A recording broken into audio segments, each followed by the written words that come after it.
Hey guys, it's Danny, and today I am showing you how to make mini cauliflower everything bagels. Now, I know what some of you may be thinking. Why in the world would anybody want to make a bagel out of cauliflower? But I see it one of two ways. Either you are somebody who's on some type of strict eating plan, like the paleo or the keto or the Whole30 diet, and you want to have a bagel experience without the refined grains. Give me a thumbs up if that sounds like you. Or maybe you're more like me and you just can't resist a food trend. They are fun, they're unconventional, and hey, you're the kind of person that's willing to try anything at least once. Give me a thumbs up if that sounds more like you. Now, you can make any flavor bagel that you like. Poppy seed, sesame seed, onion, but for me, I'm an everything bagel kind of girl, so we're gonna start by making the everything bagel spice combo, which, by the way, is in and of itself absolutely delicious and addictive. So even if you don't plan on making the bagels, definitely try this spice combo. In a small bowl, I am combining 1 tablespoon each poppy seeds, sesame seeds, minced garlic, and minced onion. And then I'll finish that off with 3/4 teaspoon kosher sea salt.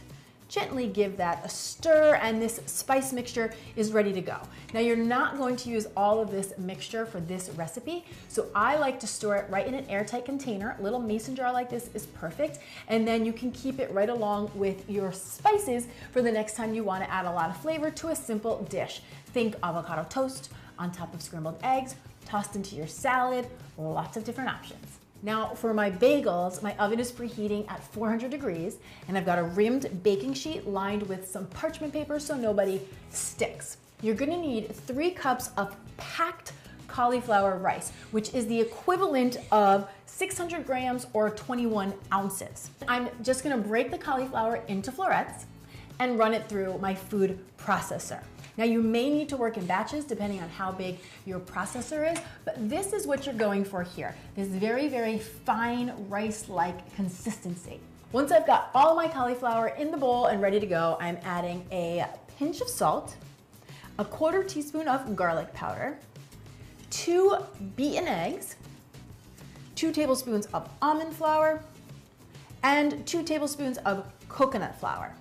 Now, I've seen other people make this recipe subbing the coconut flour for nutritional yeast or even Parmesan cheese, so you can play around with those ingredients depending on what you have on hand.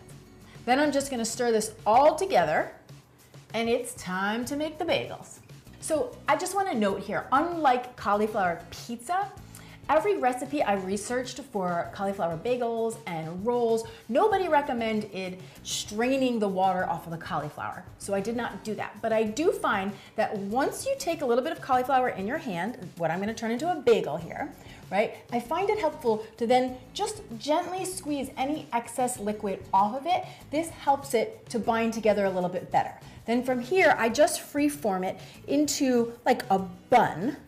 This is gonna look like a bagel, and poke a little hole through the center, and again, just shape it up until it looks like a mini bagel. Now, the dough is delicate, so then I just gently place it onto my rimmed baking sheet, and I am gonna do that until I've worked my way through all of the dough. You will get 8 mini bagels using this recipe. Once you've got them all shaped up and ready to go, then you're gonna take that everything spice combo and just sprinkle it right over the top of the bagels.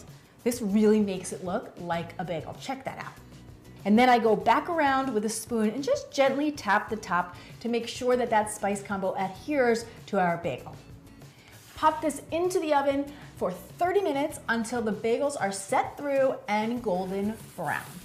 Now, when the bagels are done, you want to make sure that you give them some time to cool, let them come to room temperature, and then you will see that they really do hold their shape. You can pick them up, they hold together. You can even slice them in half and then give them a smear of cream cheese or butter, whatever you like on your bagel.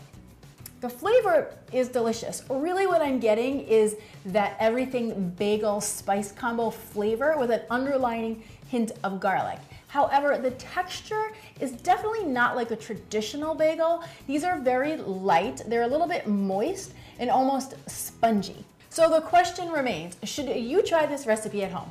Well, I'm gonna go back to what I said at the beginning of the video. If you're following some type of diet where you cannot have refined grains, then they might be a fun experiment. Or if you just like to play around with the food trends and have some fun in the kitchen, then this is definitely worth a try at least once. And if you do decide to try it, take a picture and tag me on Instagram and on Facebook, because it totally makes my day when I see what you guys are whipping up in your very own kitchens. Thank you so much for watching. I'm Dani Spies, and remember, until next time, to keep it clean and delicious. I'm Dani Spies, and remember, until next time, to keep it clean and delicious.